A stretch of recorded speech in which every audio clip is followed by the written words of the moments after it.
తో కూడా బాయిలా యెహూదాలో నుండి ప్రయాణమాయెను.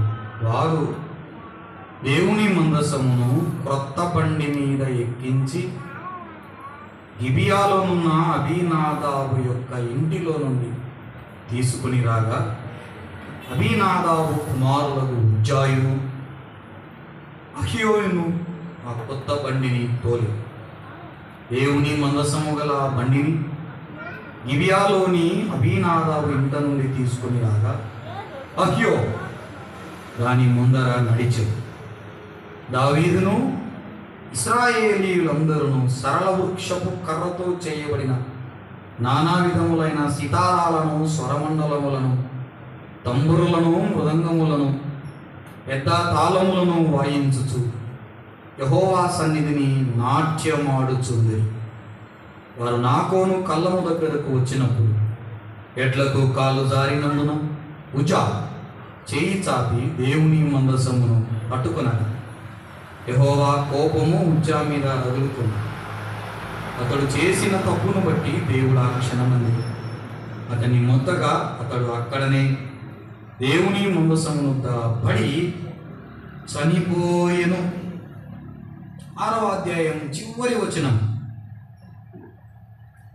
లేదా 22, 23 వచనాలు లేదా 20 వచనం. తన ఇంటి వారిని దీవించుటకు దావీదు తిరిగి రాగా, సౌలు కుమార్తెయగు మీకాలు దావీదును ఎదుర్కొన బయలుదేరి వచ్చి హీన స్థితి గల పనికత్తెలు చూచుచుండగా, వ్యర్థుడొకడు తన బట్టలను విప్పివేసినట్లుగా ఇశ్రాయేలుకు రాజు అయిన నీవు నేడు బట్టలను తీసివేసి ఎంత ఘనముగా కనబడితివని అపహాస్యము చేసినందున. దేవుడు మన వినికిడిలో లేఖనాలు మన కొరకై ఆశీర్వదించి అనుగ్రహించి ఇచ్చునుగాక. ఆమేన్. దావీదు ఎంతమందికి తెలుసక్క? బాగా పరిచయమైన దావీదు ఆడ పరిచయం చేసుకునేవారు. నాకు కూడా బైబిల్లోనే పరిచయమేనన్నా.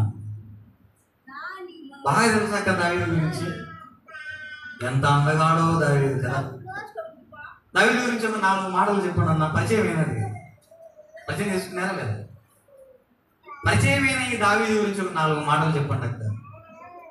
చెప్పొచ్చు. ఏం సంఘం అంటే 2-way కమ్యూనికేషన్. అంటే ఇరువురు మాట్లాడుకోవాలి. నువ్వు ఈనకపోతే రాసుకొచ్చింది చెప్పిపోతానన్నాడు ప్రసంగికుడే కాదు. ఈ పిల్లలు కదలొద్దని చెప్పన్నా. కదలొద్దు చెప్పు. నాకు ఒకసారి నాకు చూపు. ఒకసారి నాకు చూడండి చెప్పు. కదిలినారు మీకు కట్టుంటారు. మీ ఇష్టం. తర్వాత మీ స్కూల్కి వచ్చుకుంటాం. చెప్పండి అక్కడ నా దావి వచ్చి 4 మాటలు చెప్పండి. గాయకుడు వెరీ గుడ్ అక్క. Very good. దేవుని ఉదయానుసారుడు. ఇంకా వాయిద్యాలు వాయించేవాడు. తాను వాయిద్యం వాయిస్తే అపవిత్రాత్మ కూడా పారిపోతుంది. ఇప్పుడు చర్చిలలో వాయిద్యాలు వాయిస్తున్నారు. ఏడలేని దయ్యాలు చూపుతున్నాడు ఆయన.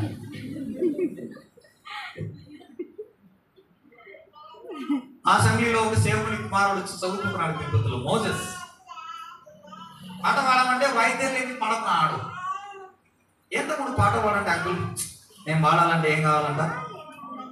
అదేంది పాతకాలంలో ఏ వాయిద్యాలు లేవే. ఇప్పుడు ట్రాక్ లేని పాడుతున్నారు యవనస్తులు. ఇప్పుడే పాడినాడు, ట్రాక్ పెట్టుకొని పాడినాడు. అడే అన్న మ్యూజిక్ వస్తుంటే పాట పాడినాడు.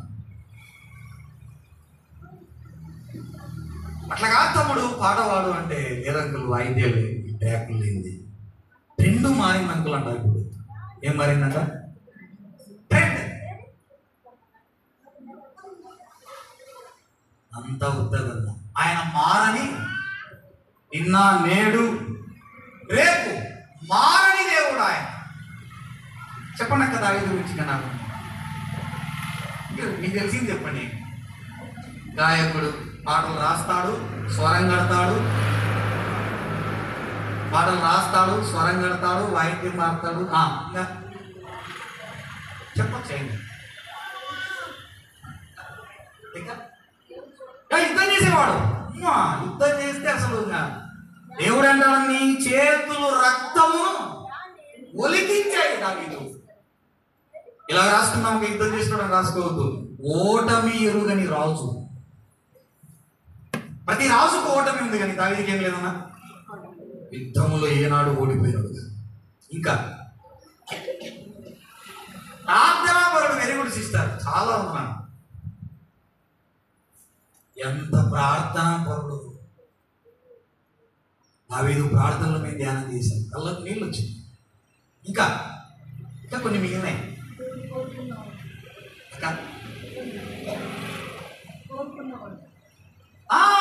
పాపము కంటే పశ్చాత్తాపమే గొప్పదని తన జీవితం ద్వారా నిరూపించిన వాడు. చాలా మంది పాపమే గొప్పది అనుకుంటున్నారు. కాదు, పాపం కంటే పశ్చాత్తాపమే గొప్పది అని తన జీవితం ద్వారా నిరూపించాడు. ఇంకా ఇంకా చెప్పచ్చు. అంటే మీ లోతు ఏందో తెలిస్తే అక్కడ ఈత కొట్టాలని. నేను మన ఈత కొట్టాలంటే మనకేం తెలదు, ఏమన్నా వస్తుందా? ఆ లోతు తెలియకుండా దూకినాం అనుకో, ఏమవుతుందన్నా? కింద ఏముండాలి, ఏమో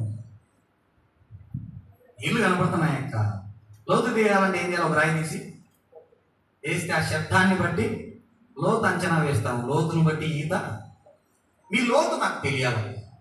మీరు ఎంత లోతులు ఉన్నారో నాకు అవసరం. నేను రాసుకొచ్చుకునేది నాకు ముఖ్యం కాదు. మీ లోతు ఏందో తెలిస్తే ఆ లెవెల్లో ఈత కొట్టుకుంటూ కూర్చుంటాయి గంట సేపు. అక్క విధేయుడు. ఇంకా మంచి రాజు, వెరీ గుడ్ కింగ్. రాజు మాత్రమే కాదు సిస్టర్, చుట్టుపక్కల రాజ్యాలన్నిటికీ సామంత రాజ్యాలు, సామంత రాజులకందరికీ రాజు. తెలుగులో దాన్ని చక్రవర్తి అంటారు. ఇంకా వాయిస్ చెప్పాలి. ఏం రాదా అసలు? మనకి ఏమి రాదా? జాగ్రత్త తమ్ముడు, పరువు తీయడం మొదలు పెడితే తక్కలేవు. మేము కాలేజీలో పనిచేస్తుంటాను. ఈ నాడేందో మాకు తెలుసు. 20 ఏళ్ళ యవనస్తుల మధ్యలో పనిచేస్తున్నాను నేను. అక్క దేవుడు సౌలును కూడా కోరుకున్నాడు ఆ లెక్క పక్కన. సరే, ఓకే, దేవుడు కోరుకున్న రాజు, వెరీ గుడ్. ఇంకా రాసుకుందాం మన నోట్స్లో. దేవుడంటే వల్లమాలిన ప్రేమ కలిగిన వాడు. రాసుకున్నాం ఒక నోట్స్లో. మనం దేవుడన్నా, దేవుని పనన్నా, ఇక ఏమి వెనక ముందు ఆలోచన చేయడన్నా, వల్లమాలిన ప్రేమ దేవుడు అంటే. దేవుని మందసం 20 ఏళ్ళు దిక్కులేని దాని మాదిరిగా నిలబడిపోయింది అక్క. ఎవరు పట్టించుకోలేదండి. సౌలు పరిపాలనలో 20 ఏళ్ళు మందసాన్ని పట్టించుకున్న నాదుడు ఒక్కడు కూడా లేదు. 20 ఏళ్ళు దానికి బలులు లేవు.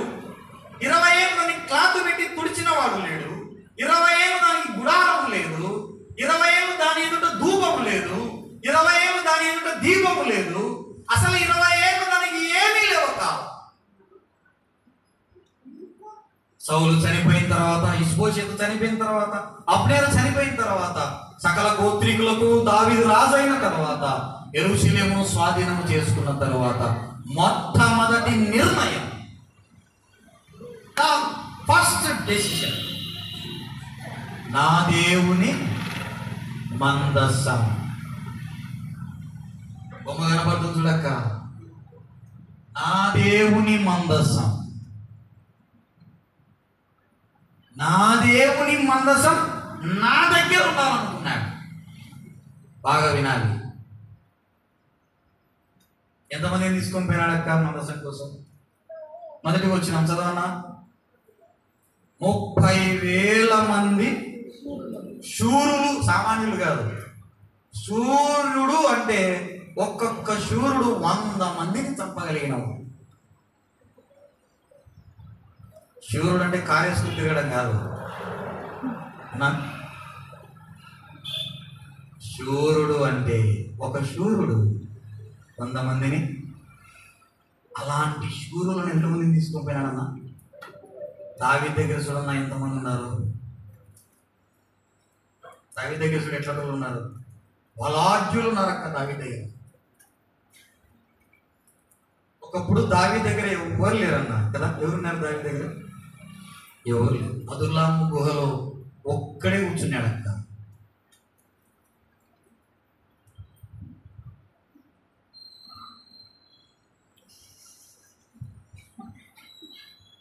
అదుల్లాము గుహలో ఒక్కడే కూర్చున్నాడంట. ఒక్కడు గుహ. పిల్లనిచ్చిన మామ చంపాలని ఆయన కొమ్మడి ఉంది.